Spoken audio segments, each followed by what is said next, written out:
नमस्कार बच्चों, मेरे YouTube चैनल में आपका स्वागत है।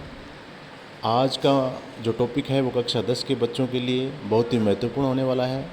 कक्षा 10 की विज्ञान का जो दूसरा चैप्टर है, इसका नाम क्या है? अम्ल, क्षार एवं लवण। उसमें एक महत्वपूर्ण टॉपिक है कि कुछ प्राकृतिक स्रोत हैं, उनमें अम्ल पाए जाते हैं। तो उसी टॉपिक पर हम आज चर्चा करेंगे। आशा करता हूँ आप गौर से सुनेंगे। सबसे पहले जो प्राकृतिक स्रोत है वो सिरका। सिरके में कौन सा अम्ल पाया जाता है? सिरके में पाया जाता है बच्चों एसिटिक अम्ल। अब सिरका कहते हैं किसे?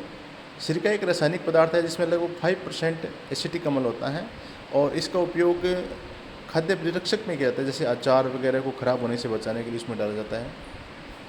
दूसरा जो स्रोत है वो है संतरा और नींबू, यानी सिट्रस फ्रूट, जो खट्टे फल हैं, उनमें कौन सा अम्ल पाया जाता है? साइट्रिक अम्ल।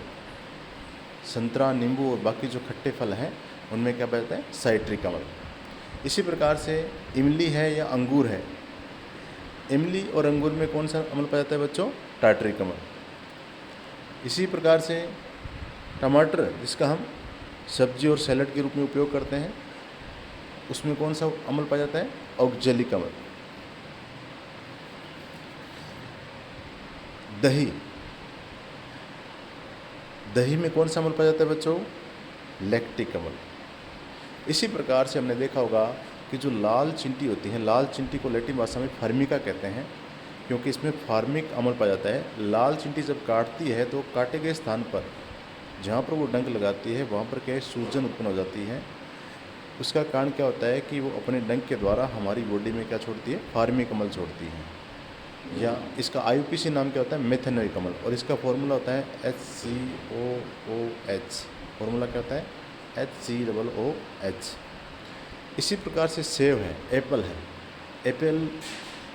एप्पल में भी कौन सा अम्ल पाया जाता है? मैलिक अम्ल। आंवला,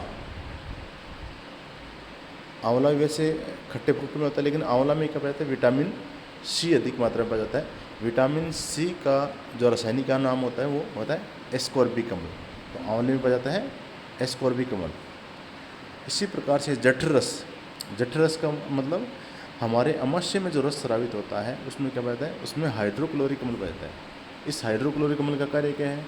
हाइड्रोक्लोरिक अम्ल क्या करता है? हमारे भोजन का जो पाचन होता है उस पाचन के लिए वो